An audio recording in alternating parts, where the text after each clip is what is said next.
नुआपड़ा उपनिर्वाचन प्रचार मैदान को ओह्लैबे नवीन पट्टनायक तेज नुआपड़ा प्रचार सरगरम होइछि। तीन दल निर्वाचन पर घमाघोट प्रचार चलाइथिबा बेले बीजेडी निजर स्थिति दिनकु दिन सुदृढ़ करिबा लागिछि। आसंता 3 तारिख में प्रचार मैदान को ओह्लैबे बीजेडी सुप्रीमो तथा विरोधी दल नेता नवीन पट्टनायक। दलीय प्रार्थी स्नेहागिन छुरिया सपक्ष में नवीन 3 तारिख में कोमनारे प्रचार करेंगे बोली सूचना मिली। सेपरी 7 तारिख में नवीन द्वितीय थर पर प्रचार मैदान को ओह्लैबा सह खरियार रोड ठारू नुआपड़ा जाए विशाल रोड शो करेंगे।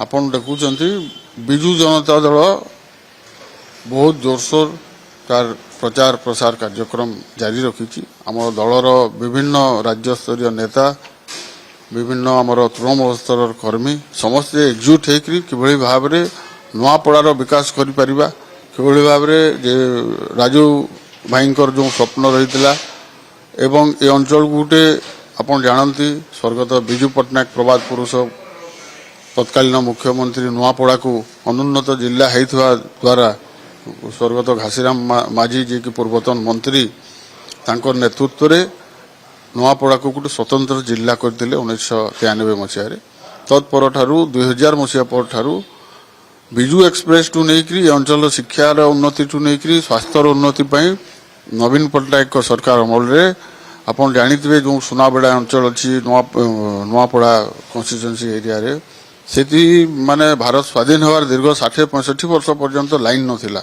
इलेक्ट्रिसिटी नथिला, सेठी इलेक्ट्रिसिटी कार्यक्रम करैले, सेठी रास्ता घाट नथिला, से कार्यक्रम करैले। ये जो विगत किछि दिन पूर्व माननीय मुख्यमंत्री नुआपड़ा गस्तरे आसिले एवं भारतीय जनता पार्टी वाला डिंडिमी पिटिले 1200 कोटी टंका नुआपड़ा को देलु, गोटे भी प्रोजेक्ट तांको सरकार अमल रे हेने। सबु प्रोजेक्ट नवीन पट्टनायक सरकार अमल रे शुभ दिया हितिला, प्रोजेक्ट सैंक्शन हितिला, पैसा आर्थिक अनुदान दिया हितिला। वर्तमान कोनोसी काम न करी केवल रंग मारी बाबा नेबाटा तांकर काम है। एबे भी नवीन को झुरुछंती निश्चित भाव में मु निजे बुलुची विभिन्न एरिया रे साधारण महिला माने नवीन पट्टनायक को तांको हृदय भीतर रखिछंते।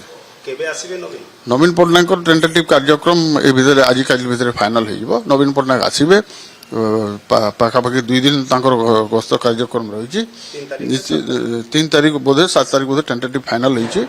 तो नवीन पट्टनायक आसला नवीन पट्टनायक जेहेतु आप जानते नवीन पट्टनायक मुख्यमंत्री थिला समय भी सब नुआपड़ा को अग्राधिकार दि जाऊला एवं विभिन्न क्षेत्र में जो कार्यक्रम कराई लोके वर्तमान से झुरुंट एवं वर्तमान भारतीय जनता पार्टी जो नेतृमंडली विशेषकर छत्तीसगढ़ आसिक जो भाया कार्यक्रम ये करुँच यहाँ ओडिशार राजनीति ठीक होना।